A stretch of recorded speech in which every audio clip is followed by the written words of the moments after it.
હાલો friends, આજે આપણે શક્કરિયાને પાણીના ઉપયોગ વગર જ બાફવાની રીત જોશું. આ રીતે શક્કરિયા બાફવાથી તેમાં કુદરતી મીઠાશ છે તે જળવાઈ રહે છે. શક્કરિયાને આપણે પાણી નાખીને બાફીએ છીએ તો શક્કરિયા ખાવામાં ફીકા લાગે છે. આ રીતે તમે શક્કરિયા બાફશો તો આ શક્કરિયા ખાવામાં ખૂબ જ ટેસ્ટી લાગે છે. તો આ રીતે શક્કરિયા તમે પણ ચોક્કસથી બાફજો. તો ચાલો રેસીપી બનાવવાનું ચાલુ કરીએ. તેના માટે આપણે 250 ગ્રામ શક્કરિયા લીધા છે. શક્કરિયાને મેં પાણીથી સારી રીતે ધોઈ લીધા છે. હવે આપણે એક સાકું લેશું. શક્કરિયાને આ રીતે બંને સાઈડ છે તેને આપણે થોડી થોડી કાપી અને કાઢી નાખશું.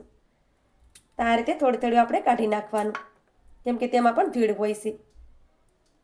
આ રીતે આપણે બધા શક્કરિયા છે તેમાંથી થોડું થોડું આ રીતે કાપી અને કાઢી નાખવાનું.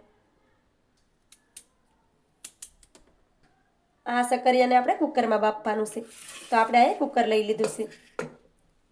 હવે તેમાં આપણે અડધી ચમચી ભરી અને ઘી નાખી દેશું. ઘીને આપણે તળિયે આ રીતે ફેલાવી દેવાનું.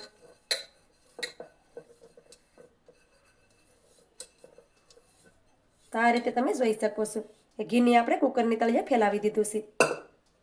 હવે તેમાં આપણે શક્કરિયા રાખી દેશું. તો આ રીતે આપણે બધા શક્કરિયા છે તેને કુકરમાં રાખી દેવાના છે. આ રીતે તમે જોઈ શકો છો કે શક્કરિયા છે તેને આપણે કુકરને તળિયે આ રીતે રાખી દીધા છે. હવે આપણે આ રીતે કિચન ટવલ આવે છે તે લઈ લેશું. હવે આપણે આ રીતે પાણી લેવાનું છે અને કિચન ટવલ છે તેને આપણે પાણીમાં આ રીતે બોળી દેવાનું.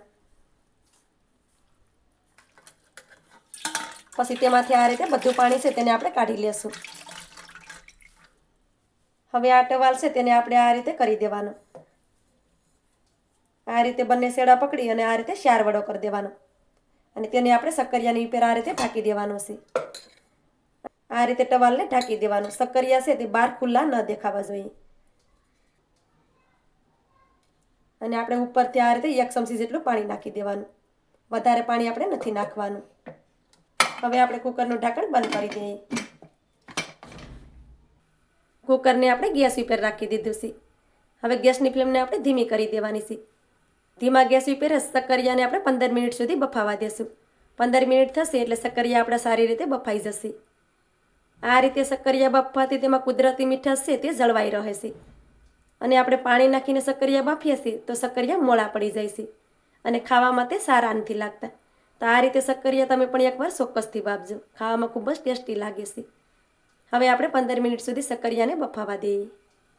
શક્કરિયાને આપણે ધીમા ગેસ ઉપર જ 15 મિનિટ માટે બફાવા દીધા છે. હવે આપણે ગેસની ફ્લેમને બંધ કરી દેવાની છે અને કુકરમાંથી બધું પ્રેશર નીકળી જાય પછી આપણે ઢાંકણને ખોલી લેશું. કુકરને મેં ગેસ ઉપરથી નીચે ઉતારી દીધું હતું અને કુકરમાંથી બધું પ્રેશર નીકળી ગયું છે. હવે આપણે કુકરનું ઢાંકણ છે તેને ખોલી લેશું. હવે તેમાંથી આ રીતે ટુવાલ છે તેને આપણે બહાર કાઢી લેશું. તો આ રીતે શક્કરિયાને તમે જોઈ શકો છો કે કુકરનું તળિયું છે તે બિલકુલ પણ બગડ્યું નથી અને આપણા શક્કરિયા છે તે સારી રીતે બફાઈ ગયા છે. શક્કરિયાને આપણે એક થાળીમાં કાઢી લેશું. તો આ રીતે આપણે બધા શક્કરિયાને કાઢી લેશું. આ રીતે શક્કરિયા બાફવાથી તેમાં કુદરતી મીઠાશ છે તે જળવાઈ રહે છે અને આ શક્કરિયા છે તે ખાવામાં ખૂબ જ ટેસ્ટી લાગે છે.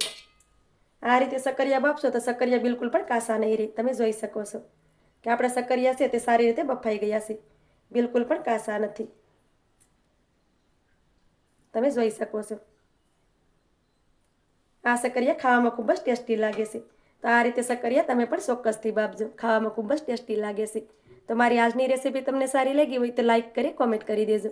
ચેનલ પર નવા હોય તો ચેનલને સબસ્ક્રાઈબ કરવાનું ભૂલતા નહીં. તો મળીએ એક આવી જ નવી રેસીપીની સાથે. ત્યાં સુધી બધાને જય માતાજી.